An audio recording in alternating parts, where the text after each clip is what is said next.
तो कहानी की शुरुआत में हमें यांग काई नाम की एक डिसाइपल को फाइट करते हुए दिखाया जाता है, जहाँ पे कि वो कई बार फाइट करने की कोशिश करता है पर वो हर एक बार हारता जाता है। ऊपर से एक पर्सन इन सभी चीजों को नोट कर रहा था। इसी के साथ साथ उसे हारने की बाद काफी सीरियस तरीके से इंजर्ड भी होना पड़ता है। पर तभी एक एल्डर उसकी बॉडी को हील करते हुए कहता है, तुम्हारी शरीर और हड्डियां काफी ज्यादा कमजोर है, इसी वजह से तुम्हारी बॉडी कल्टीवेशन करने की लायक नहीं है। तुम्हें अब यहाँ से चले जाना चाहिए, यानी कि तुम्हें इस पीक से नीचे उतर जाना चाहिए। ये सुनने की बात कि उसे सेक्ट से निकाल दिया जाएगा, यांग काई तो काफी ज्यादा उदास हो गया था। इसी के साथ साथ तो एल्डर के सामने रिक्वेस्ट करते हुए कहता है, एल्डर प्लीज मुझे एक मौका दीजिए, क्योंकि मैं अभी भी कल्टीवेशन को छोड़ना नहीं चाहता। मैं फ्यूचर में जरूर से पावरफुल होकर दिखाऊंगा, प्लीज मुझे एक मौका दीजिए। ये सुनने की बात एल्डर भी कहता है, क्योंकि तुम छोड़ना नहीं चाहते तो फिर ठीक है, सेक्ट की रूल्स की अकॉर्डिंग तुम्हें यहाँ पे रहने दिया जाएगा, पर तुम्हें सेक्ट की काम करना होगा ताकि तुम यहाँ पे जिंदा रह सको। ये सुनने की बात यांग काई भी कहता है, हाँ एल्डर मैं हर एक रूल्स को यहाँ पे फॉलो करने के लिए पूरी तरीके से तैयार हूँ, मुझे जो भी कुछ करना पड़े मैं करूँगा। फिर एल्डर कहते हैं, अगर तुम इसमें एग्री हो चुके हो तो मैं तुम्हें एक और बात बताना चाहता हूँ कि तुम 3 सालों के अंदर अंदर बॉडी टेम्परिंग की तीसरे लेवल को अगर ब्रेक थ्रू ना कर पाए तो तुम्हें तुरंत ही सेक्ट से निकाल दिया जाएगा। क्या तुम इसके लिए तैयार हो? ये सुनने की बात यांग काई भी कहता है, एल्डर फिर ठीक है, मैं भी अपनी पूरी कोशिश करूंगा। अगर मैं ऐसा ना कर पाया तो मैं खुद ही यहाँ से चला जाऊंगा।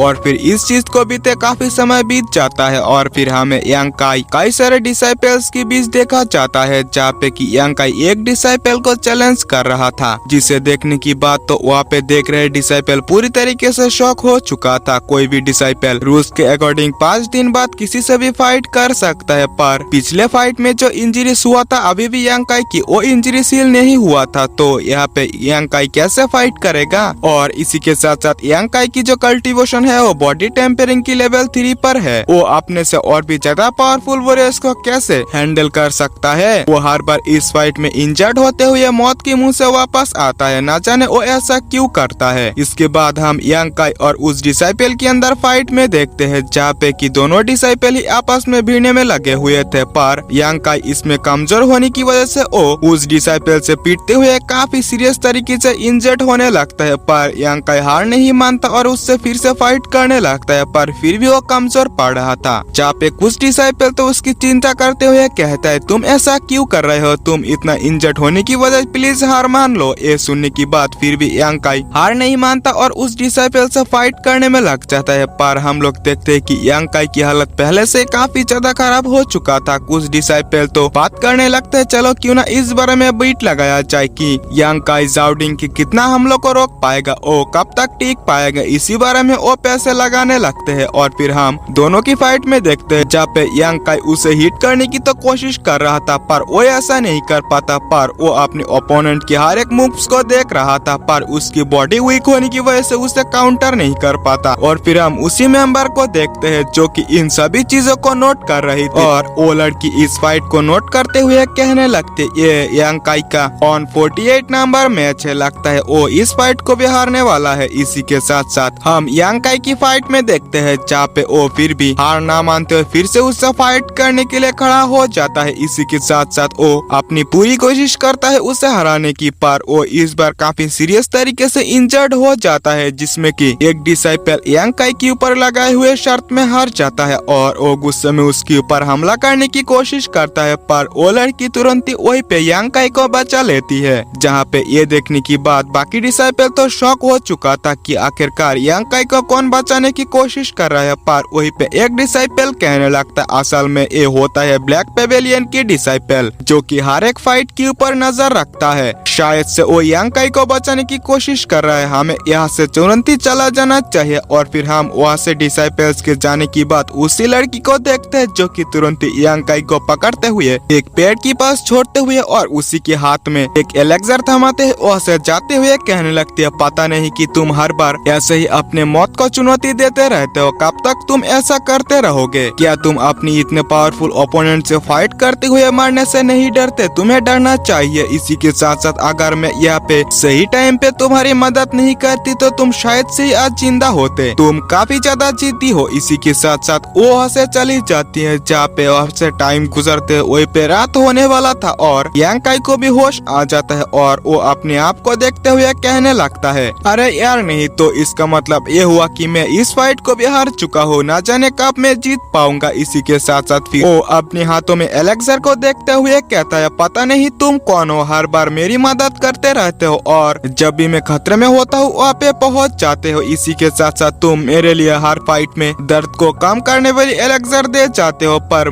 मैं ही हूँ कि अपनी ही उम्मीदों पे खरा नहीं उतर पाता। मैं तुमसे जब भी मिलूंगा बस तुम्हारी मदद की शुक्रिया अदा करना चाहता हूँ। इसी के साथ साथ मैं फ्यूचर में जरूर से पावरफुल बनूंगा बस तुम्हारे लिए। तुम्हारी इस हेल्प को मैं ऐसे ही जाया करने नहीं दे सकता। और वो लंगड़ाते हुए वहाँ से जाते हुए कहने लगता है, 3 साल भी खत्म होने को है पर मैं अभी भी बॉडी टेम्परिंग की तीसरे लेवल को पार नहीं कर पाया। शायद से मेरी कहानी यहाँ पे आधा अधूरा ही रह जाएगा। इसी के साथ साथ वो वहाँ से चला जाता है और फिर यहाँ से सीन शिफ्ट होता है और हमें यांकाई को उसके घर में दिखाया जाता है, जहाँ पे पहुँचते पहुँचते उसे काफी रात हो चुका था। वो वहाँ पे घर पे पहुँचने की बाद उसकी जो घायल हुए हिस्सा था उसे काफी ज्यादा दर्द हो रहा था। इस वजह से उस मेडिसिन को लगाते हुए वो अपने घर में ही सो जाता है, जहाँ पे सो जाने की बाद उसकी बॉडी में से ब्लड गिरते है उसके तकिए के ऊपर पड़ता है, जो कि और किसी का नहीं स्टोन का बना हुआ था, जिससे आप लोग यांकाई की सिचुएशन के बारे में समझ ही सकते हो। और फिर हम उस स्टोन के ऊपर यांकाई की ब्लड पड़ने की वजह से उस स्टोन को चमकते हुए देखते हैं, यानी कि वो स्टोन कोई नॉर्मल सा स्टोन नहीं था। पर तभी यांकाई को यह महसूस हो जाता है कुछ ना कुछ तो गड़बड़ है और वो तुरंत ही उठ जाता है, जहाँ पे वहाँ से उठने की वजह से वो किसी और ही जगह पर पहुँच जाता है जिस जगह से उसे ये स्टोन मिला था। और वो इस चीज को देखने के बाद तुरंत ही अपनी इंजर्ड हुए हाथों से ही उस स्टोन को टच करता है, जिस वजह से वही पे कुछ हम अक्षर को विजिबल होते हुए देखते हैं, जो कि था गोल्डन बॉडी आर्ट। ये देखने की बाद वो कहने लगता है, मैं तो इस चीज को सोते समय तकिए की तरह यूज कर रहा था, पर अब मुझे पता चला है कि एक लेजेंडरी सीक्रेट बुक है जो कि मेरी ब्लड से सना होने की वजह से अवेकन हो चुका है। और फिर हम रियल वर्ल्ड में सोते हुए यांकाई को देखते हैं, यानी कि जो हमने प्रेजेंट में यांकाई देखा था वो उसकी स्पिरिचुअल कॉन्शियसनेस के अंदर था, यानी कि स्पिरिचुअल सी के अंदर। सॉरी मैंने गलत बोल दिया। और फिर हम फिर से यांकाई को देखते हैं, जो कि वो गोल्डन बुक एक डायरेक्शन में जाने लगता है और यांकाई उसी और पीछा करने लगता है। अचानक से उसके सामने एक खाई आ गया था, पर तभी वही पे ज़्याओडिंग भी पहुंच जाता है और उसे एक पंच मारते हुए नीचे गिरने लगता है, पर यांकाई वहाँ पे काफी मुश्किल से बच जाता है, जिसकी वजह से वहाँ पे ज़्याओडिंग यांकाई से कहने लगता है, यांकाई तुम यहाँ पे हार मान लेते हो तो मैं यहाँ पे तुम्हें जिंदा छोड़ दूंगा, यानी कि यहाँ से तुम्हें सरवाइव करने के लिए ऊपर उठा लूंगा। तो क्या तुम मुझसे हार मानना चाहते हो? पर यांकाई तो यहाँ पे हार मानना नहीं चाहता था, इसी वजह से ज़्याओडिंग उसे तुरंत ही नीचे गिरा देता है। और फिर हम यांकाई को नीचे पानी के अंदर गिरते हुए देखते हैं। वही पे पानी के नीचे कई सारे चेंस को देखते हैं, जहाँ पे गिरने की बाद वो चेंस तुरंत ही यांकाई को जकड़ लेता है, पर यांकाई की ब्लड की कांटेक्ट में आने की वजह से वो चेंस वीक हो गया था, जिस वजह से काफी आसानी से यांकाई वहाँ से बाहर निकल आता है। पर हम वही पे पानी के नीचे एक क्रिएचर को देखते हैं जिसकी बॉडी गोल्डन कलर का था, यानी कि उसकी पूरी बॉडी ही गोल्डन स्केलेटन की था। और वो